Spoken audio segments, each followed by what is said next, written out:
atas nama undang-undang, kami akan melakukan tindakan.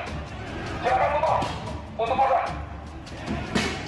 Jadi adanya gesekan-gesekan antara Majelis itu dengan kepolisian, dan insiden tersebut tentu tidak terlalu lama dia. Saat ini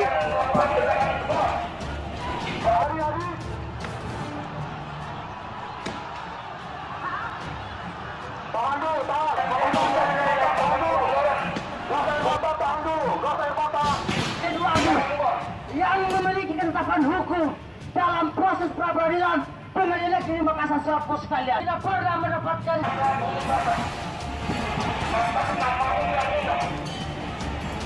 Kami akan melakukan tindakan tegas.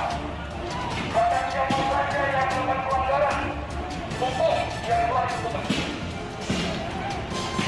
Silakan Bapak.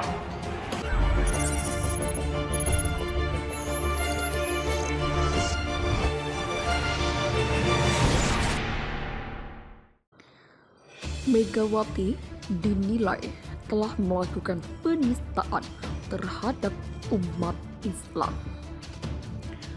Pidato Ketua Umum PDI Perjuangan Megawati Soekarno Putri pada perayaan HUT ke-44 PDIP beberapa waktu lalu dinilai telah menghina semua hal yang terkait dengan Islam. Ucapan yang keluar dari mulut Presiden RI keempat itu diduga merupakan penistaan yang sangat menusuk iman umat Islam. Politisi dari Partai Gerindra, Raden Muhammad Syafi'i, meminta Megawati untuk mempertanggungjawabkan isi pidatonya itu. Isi pidato Megawati kemarin telah menghina Allah, Al-Quran, Nabi Muhammad dan umat Islam, kata Syafi'i kepada wartawan di gedung DPR RI pada Kamis. Pidato Megawati tambah pria yang akrab disapa Romo Syafi'i itu, terutama yang dia katakan bahwa firman Allah itu adalah ramalan, sebuah penistaan yang sangat menusuk akidah umat Islam dan harus dipertanggungjawabkan.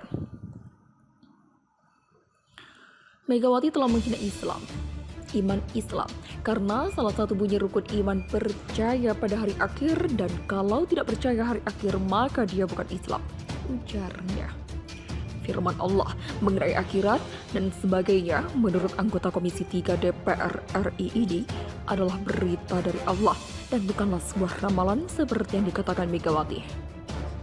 Karena itu, kalau memang Megawati tidak percaya, maka lebih baik diam dan tidak usah menghasut umat untuk ikut tidak percaya pada keyakinannya.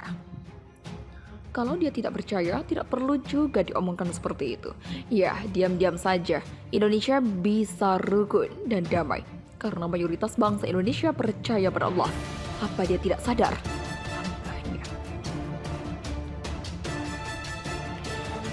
Namun dirinya yakin bahwa pidato tersebut bukan ditulis langsung oleh Megawati. Tapi menurutnya, baik Megawati maupun menulis pidato itu jelas tidak memiliki pemahaman yang baik tentang apa yang diucapkan dan yang dituliskannya. Megawati sebagai pembaca pidato yang dibuat orang lain itu, saya yakin sama-sama tidak memahami dan memiliki pengetahuan agama yang cukup baik, sehingga bisa berbicara dan menulis pidato yang demikian menyakitkan umat Islam. Imbuhnya lagi.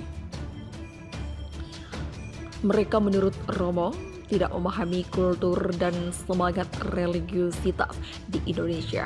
Kehidupan beragama di Indonesia selama ini sudah berjalan dengan baik. Kerukunan umat beragama juga sudah terawat dengan baik. Dan tentu ini karena dipelihara oleh masing-masing pemeluk agama, terutama yang paling menentukan adalah sikap dari mayoritas pemeluk Islam yang sangat toleran.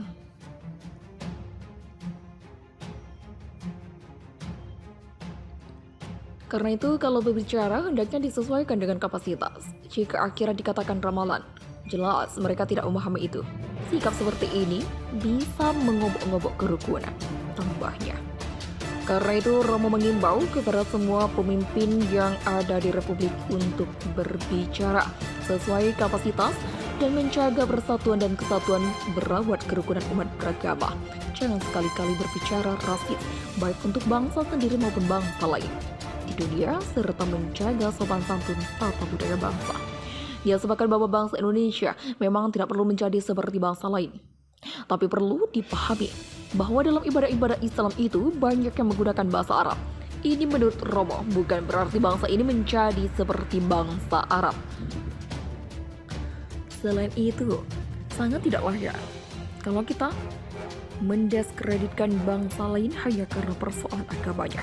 Ujar pria yang dikenal dengan doanya yang menggemparkan dalam sidang istimewa DPR beberapa waktu lalu.